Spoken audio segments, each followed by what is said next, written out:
오늘 말씀은 그 이스라엘이 북이스라엘과 남유다로 나눠지고요, 그 북이스라엘에 있었던 일인데요, 이때 엘리야 선지자 다음에 그의 제자인 엘리사라는 선지자가 활동하던 시대였습니다.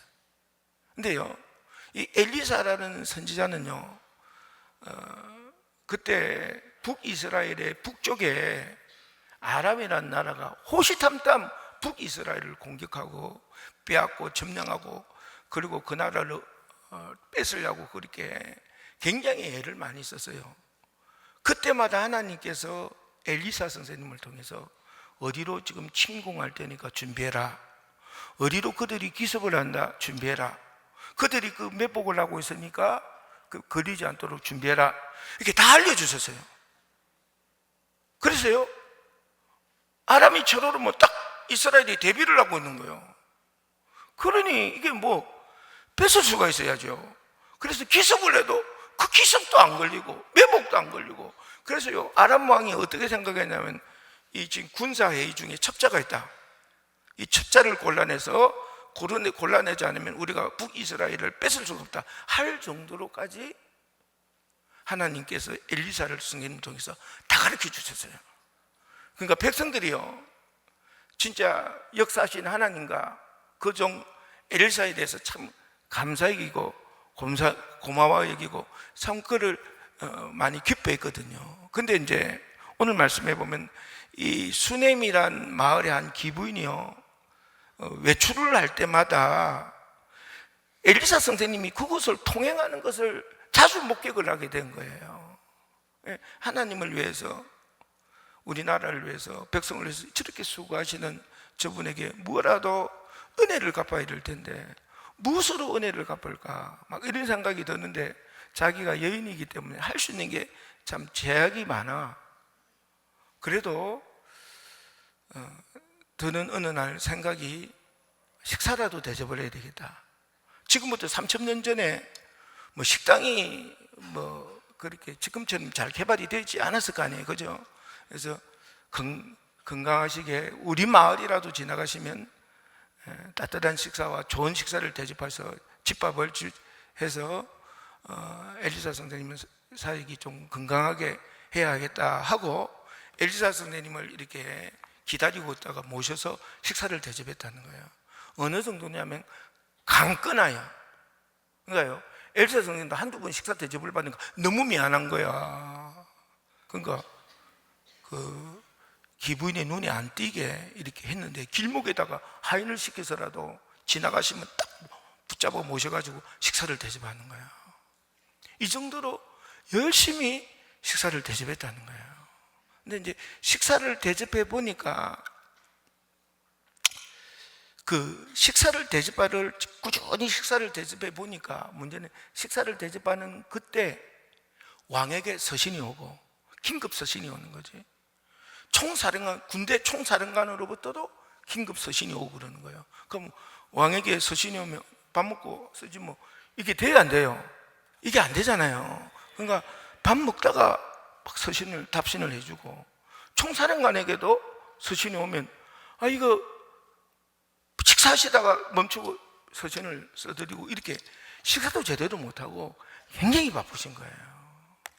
그래서 우리가 방을 하나 만들어서 침상도 하나 였고 책상도 였고 촛대도 였고 그리고 의자도 넣어서 식사도 하시고 피곤하도 좀 주무시기도 하시고 서신도 쓰시고 이렇게 하시면 좋겠다, 이런 생각이 들어서 남편에게 말을 해서 그렇게 방을 만들어서 침상도 책상도 촛대도 걸상도 이렇게 만들어서 넣어드렸더니만, 엘리사 선생님 그곳에 쉬시면서 너무 고마운 거야. 너무 고마운 거야. 성경에 보니까 이렇게 막 세심한 배려를 해주니까 너무 감사해서 엘리사 선생님이 게하시를 통해서 그 기부인을 좀 모셔와라. 모셔왔어요. 그러니까 내가 이제 왕도 너무 잘 알고 군사령관도 너무 잘한다. 1인자 2인자 아닙니까 그 시대에. 그러니 필요한 것이 있으면 나한테 이야기해달라. 내가 그분들을 통해서 해결해 주겠다. 이렇게 말하니까요, 참 이분들이 도와주면 얼마나 좋겠어요, 그죠? 근데 이분이 이제 오셔서 하는 말이 자기는 그런 보상을 받으려고 한 게 아니라는 거예요. 정말 하나님을 위해서, 백성들을 위해서 이렇게 수고하시는 선지자를 대접하고 싶어서 한 거지, 무엇을 받거나 어떤 것을 챙기거나 이런 것에 뜻이 없다라는 의사를 표시를 하니까 그 진심으로 그렇게 대접해 줬다니 더 고마운 거 아니겠어요? 그래서 사환 게하시에게 이야기를 하게, 도대체 이 집에 필요한 게 뭐가 좀 필요하냐? 물어보니까 이 남편도 늙었고 저희도 그런데 아들이 없다는 거예요. 3000년 전에는요, 아들이 없으면 아무리 많은 재산을 갖고 있어도요, 집과 재산을 갖고 있어도 이 집과 재산이 누구께 되는 거예요? 일가의 것이 되는 거예요. 즉 자기가 아들이 없으면 이게 일가의 땅으로 가져가 버리는 거예요. 그러니까요, 이 아들이 없으면 아무리 재산이 많아도 노후가 보장이 안 되는 게 참 무서운 일이었어요. 그러니까 아들이 없다는 이 일이 그 시대는 엄청난 일이었던 거죠. 그러니까 엘리사 선생님 게하시 보고 그 부인을 다시 데려와라. 다시 데려오니까 내년 이맘때 네가 아들을 얻으리라 이랬거든요. 그러니까 이 여인이 아니로소이다. 내 주 하나님의 사람이여, 당신의 계집종을 속이지 마옵소서. 즉 그런 일은 일어날 수 있다 없다? 없다. 남편이나 자기도 그 아이를 생산할 수가 없는 상태라는 것을 이야기를 합니다. 그런데도 불구하고 1년이 지난 뒤에 아들을 낳았다는 거예요. 야, 어마어마한 기적 아닙니까? 엄청난 기적 아닙니까? 놀라운 기적 아니냐 이 말이에요. 근데 이게 끝이 아니에요. 이게 끝이 아니고 시간이 좀 몇 년 흘렸는데 이 아이가 3살, 4살쯤 돼서 걸어 다닐 때쯤, 추수 때 아버지가 이제 추수를 하러 나가니까 이 아기가 따라 나가겠다가 하도 때를 쓰는 거예요. 이때 못 이겨요. 그래 안 그래요? 할아버지는 못 이겨. 그 아빠 엄마는 이기해. 할아버지는 못 이겨. 이 사람이 할아버지 뻘 되니까 나이로는 그 때를 어떻게 이겨? 그래 안 그래요? 그러니까 데리고 간 거지. 데리고 왔는데 밭에서 놀던 아기가요, 어느 순간이 되니까 머리가 아프다 이러는 거야. 이 아버지가 얼마나 놀랬던지 사환에게 집에다 빨리 데려다 주라 그랬거든요. 그러니까 데리고 왔는데 이 아이가 엄마 품에서 숨을 거두게 됩니다. 충격스러운 거죠. 지금 같으면 일사병이죠. 일사병. 갑자기 해를 많이 쬐니까 그냥 그렇게 죽은 거죠. 근데 엘리사 선생님을 만나 한 청원함으로 말미암아 엘리사 선생님이 오셔서 그 위에 엎드려서 기도할 때 죽었던 아이가 살아나요. 이 놀라운 기적 아닙니까? 엄청난 기적 아닙니까? 이게 끝이 아니에요. 8장에 보면요, 이제 남편도 그 8장에 보면 남편도 소천을 하시고 이제 이 여인과 자식으로 이렇게 가정이 구성되어 있었던 것 같은데 그때도 아마 식사를 대접한 것 같아요. 그러니까 엘리사 선생님이 말씀하시기를 지금부터 7년 동안 심한 기근이 온다. 잘 도리해서 준비해라. 이렇게 말씀을 했다 이 말이에요. 그러니까 이 여인이 아무리 생각해도 7년 동안 심한 흉년을 자기가 여기서 버틸 힘이 없어. 그래서 자기 집과 땅들을 7년간 임대를 주고 7년 뒤에 다시 찾기로 하고 서류를 다 만들어가지고 7년 동안 불려서서 가 있다가 기근이 지나서 돌아와 보니까 이 집을 줬던 사람, 땅을 임대해 줬던 이 사람들이 서로 보증을 서가지고요. 성경에도 이 거짓 보증 쓰면 안 된다고 나와 있잖아요. 그죠? 보증을 써서요, 이거 자기들이 다 매매 산 거라는 거야. 그리고 계약서도 보여주고, 위장 계약서겠죠? 완벽하게 이렇게 해서 그 지역에 아무리 재판을 기다려도 그 지역 사람들은 자기들끼리 똘똘 뭉쳐 있으니까 이 사람이 집과 땅이 그냥 없어져 버렸어요. 이제 어떻게 사냐 이 말이야. 그러니까 이 여인이 이걸 포기할 수 있어요, 없어요? 없어요. 그래서 나라 왕에게 청혼을 했는데 자기 순수가 왕에게 자기 순수가 되어서 들어갔는데 바로 그때 왕이 뭐하고 있었냐면 엘리사의 사환인 게하시와 더불어서 대화를 하고 있었는데 무슨 대화를 하고 있었냐면 그 왕이요 엘리사 선생님이 행하셨던 기적에 대해서 듣기를 너무 좋아해서 그 기적에 관한 얘기를 게하시가 하고 있었는데 죽었던 아이가 다시 살아난 그 기적을 이야기하고 있었던 때다 이 말이에요. 근데 그 여인이 돌아오니까 이 게하시도 깜짝 놀라서 저 여인의 아들입니다 라고 말해주니까 왕이 참 너무 놀랬죠, 그죠? 너 왜 왔니? 하니 7년 임대를 내주고 왔는데 자기들끼리 보증을 써서 땅을 안 돌려주고 집을 안 돌려준다. 그러니까 왕이 게하시가 증명하니까요 그들에게 땅도 집도 돌려주고 그동안 7년 동안 임대해서 소출한 것도 다 돌려줘라 했어요. 집도 땅도 그 소출도 다 받았다는 거예요. 그래서 어려움 없이 잘 지냈다는 거예요. 그 제가 이 성경을 읽을 때 막 어떻게 이런 일이 하고 충격을 받게 되었는 거예요. 아니 이 여인은 도대체 어떻게 해서 이렇게 하나님이 엘리사 선생님을 통해서 이런 축복을 받았는가? 제가 이제 한 20년 전에 이 말씀을 읽었거든요. 근데 저도 어려웠을 뿐만 아니라 우리 성도들이 그때 다 어려워서 우리 교회 오는 사람들이 다 어려운 사람들만 와서 어쨌든지 경제적으로 어려움을 갖고 경제적으로 파탄을 갖고 직장이 사업이 망하고 직장에서 잘리기 일보 직전 등등등등 건강으로도 안 좋은 사람 가정의 파탄을 가지고 있는 사람 비전에 대한 두려움과 무서움을 갖고 있는 사람 등등등등요 굉장히 어려운 사람들이었어요. 그러니까요 내가 이 말씀을 읽으면서 막 왜 이런 일이 하고 충격을 받았냐면 우리 교인들도 좀 이렇게 축복을 받았으면 좋겠다는 막 그 마음이 너무나도 커서 이 말씀을 볼 때 그렇게 이제 감동을 받았던 거죠.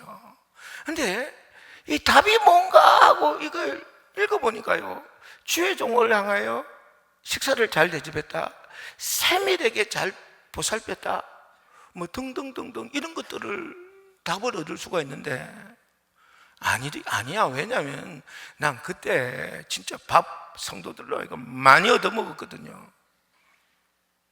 또 세밀하게 교회를 뭐 예를 들어서 뭐 필요한 것들 뭐 지 맘대로 사가지고 지 맘대로 붙여놓고 말이에요. 또 그거 잘못 쓰면 막 교인들 막 혼내고 막 이게 복 못 받았거든. 그래서요 하나님 이게 도대체 이 여인이 왜 복을 받았습니까? 라고 이게 기도를 한 3개월쯤 했는데 난 너무 답을 알고 싶은데 그걸 모르니까 막 얼마나 답답한지 막 어느 날 막 통곡이 나오더라고. 하나님 저는 진짜 저도 그렇고요 우리 성도들도 그렇고 진짜 이렇게 하나님 앞에 수냄년처럼 복을 받기를 원하는데 하나님 가르쳐줘야 말씀을 전하고 이렇게 복을 받는데 왜 안 알려주십니까? 하고 막 이게 막 눈물이 나는 거예요. 근데 이게 통곡을 하다 보니까 갑자기 생각이 딱 떠올라. 무슨 생각이냐면 우리 교인 중에서도 이렇게 복을 받는 사람이 있다는 생각이 딱 들더라고요. 그래요 진짜 복을 받는 사람이 있어. 그러면 그 사람들을 좀 연구를 해보면 답이 나올 수 있지 않나는 마음이 들더라고요. 그래서 제가 이렇게 복을 받는 사람 데이스 사람을 딱 조사해보니까 답이 나와. 그게 뭐냐면요 하나님께 이게 이 수냄 여인처럼 복을 받는 사람들의 공통된 게 뭐냐면요 우리 예배라든지 특별 기도회라든지 찬양의 감동을 받든지 기도해서 응답을 받을 때 하나님께서 반드시 해야 된다는 큰 감동을 주시고 은혜를 주신 내용이 있잖아요. 이것만큼은 반드시 하겠습니다. 이것만큼은 죽는 일이 있어도 하겠습니다. 이것만큼은 어떤 어려움이 있어도 하겠습니다. 이런 결단과 고백들이 있거든요. 이런 감동을 받은 게 있거든요. 그러면 이걸 하기가 쉽냐면 절대 쉽지는 않아. 만 가지의 어려움이 있어. 그런데도 불구하고 그것을 행하는 사람이 결국 이 복을 받는다는 거거든요. 여러분, 이 기부인이요, 매일 이 식사를 대접한다는 게 쉽냐면 절대 쉽지가 않습니다. 이게 엘리사 선생님이 지나가는 시간이 일정하지가 않아요. 그래 안 그래요? 그리고 그 시간 자체가 정해져 있지도 않고 정해진 날도 없어요. 그냥 준비하고 기다려야 돼. 그 오시면 식사 대접하는 거예요. 이거 아무리 옛날이라도 절대 쉽지는 않고 지금은 거의 불가능하다 이런 생각이 들어요. 솔직히는 지금은 거의 불가능하지 않을까 이런 생각. 왜냐면 인생 삶을 거기다 맞춰야 되잖아. 그래 안 그래요? 그리고요, 아무리 엘리사 선생님이라고 해도 엘리사 선생님이 남자인데 어떤 외간 남자애를 위해서 방을 만들고 침대도 이어주고 책상도 의자도 촛대도 여차고 하면 아무리 좀 정숙한 여인이라도 남편이 오해하지 않겠어요? 그래 안 그래요? 이런 오해할 만한 일을 괜히 말해가지고 가정을 파탄시킬 이유가 뭐여서 그래 안 그래요? 참 말하기 이게 힘들었을 거다 이야기예요. 자기 인생을 걸고 말하지 않으면 안 되는 내용이지 않습니까? 그래 안 그래요? 그리고요, 애가 죽었어요. 이게 살린다는 게 그게 가능한 얘기요? 근데요, 엘리사 선생님께 강권해서 그분이 오셔가지고 살아나게 했어요. 그러니까 정말 이분은 하나님이 감동을 주시고 은혜를 주시면 진짜 그것을 지키는 사람이 이 수냄 기부인이었다 이 말이야. 그러니까 하나님께서 이런 어마어마한 은혜를, 축복을 주신 거다 그 말이야. 우리도 기도하고 특별히 감동받고 이것만큼은 하겠습니다 하고 세상으로 나가면 할 수 없는 거지. 망가지나 있잖아요. 그런 거래요. 솔직히 술 안 먹는 것도 톡 까놓고 내 건강을 위해서 안 먹어야 되지 않겠어? 근데도 불구하고 이걸 거절하는 일이 약간 이 사회가 나를 힘들게 하고 고통스럽게 한다 이 말이에요. 그래서 안 먹겠다 해놓고 가서 또 어쩔 수 없는 상태에서 먹는 경우가 얼마나 허다 있습니까? 그런데 하나님이 내게 깊은 감동을 주시고 내가 하겠다라고, 절대 하겠노라고, 이것만큼 지키겠노라고 해서 얼마나 결단이 크냐 이 말이에요. 근데도 막상 나가보면 안 된다 이 말이에요. 근데 이 기부인은 했다는 거예요. 그러니 사랑하는 둔산제일교회 여러분, 하나님께서 우리가 기도회를 하거나 예배를 드리거나 기도를 하거나 찬양을 하거나 말씀을 듣거나 그러면서 이 깊은 감동을 주시는, 꼭 하고 싶습니다. 해야겠습니다. 난 살아야 되겠어요. 안 하면 안 되겠어요 라는 이런 감동을 주신 것이 있다면 그거요, 아무리 결심하다고 결단하고 그렇게 기도하다고요 잘 할 수가 없어요. 망가지할 수가 없는, 진짜 기다리고 있다고요. 그래도 기도하면 할 수가 있거든요. 행하는 사람에 대해서 이런 수님 여인과 같은 복을 받으시는 여러분 되기를 주님의 이름으로 축원합니다. 이거 사실입니다. 진실입니다. 진리입니다. 어느 누구에게나 일어나고 어느 누구에게나 안 일어나는 일이 아닌 게 아니라 모두에게 일어나는 하나님의 진리의 말씀인 줄 여러분이 알기를 간절히 바라고요. 저는 제가 여기 하나 좀 더 붙이고 싶은 게 있는데, 그게 뭐냐면, 어떤 분들이요, 너무 바쁘거나 너무 삶에 어떤 일이 이렇게 일이 되면 하나님 앞에 너무나도 스스로 생각할 때, 나를 한번 생각해서요, 딴 사람 생각할 것도 없어. 내가 하나님 앞에 너무나도 많은 은혜를 받았어.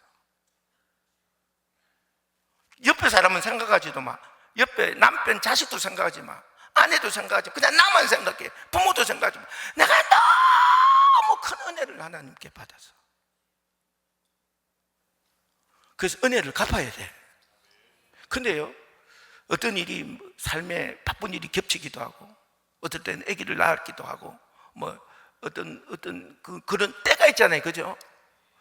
그러면 이제 충성을 못하고 놓기도 하거든요. 놓기도 하면 때가 지나면 또 감당해야 되잖아요. 근데요, 막상 또 하려고 그러면 머리가 막 좀 어지럽고 등등등등등등등 할 수 없는 일이 망가지나 조금 쉬고 싶기도 하고 등등 일들이, 생각들이 막 일어나요. 근데 안 하지 않습니까? 여러분은 삐뚤어집니다. 여러분이 원해서든지 원치 않든지 하나님에 대한 은혜를 갚아야 된다는 이 마음이 순종으로 이어지지 않으면 반드시 삐뚤어지게 되세요. 마귀가 있기 때문입니다. 반드시 삐뚤어집니다. 여러분이 전혀 원치 않는 방향으로 여러분의 신앙이 나가게 돼 있어요. 그래서 복을 받아야 돼, 은혜를 갚아야 될 사람이 하나님의 단죄를 받고 징계를 받는 자로 변화됩니다. 그러니 자기가 하나님 앞에 너무 큰 은혜를 받고 은혜를 갚아야 된다고 생각하는 분은 당장에 뭐라도 은혜를 갚아. 은혜 갚는 일을 해. 그게 사는 길이야. 찬양하겠습니다.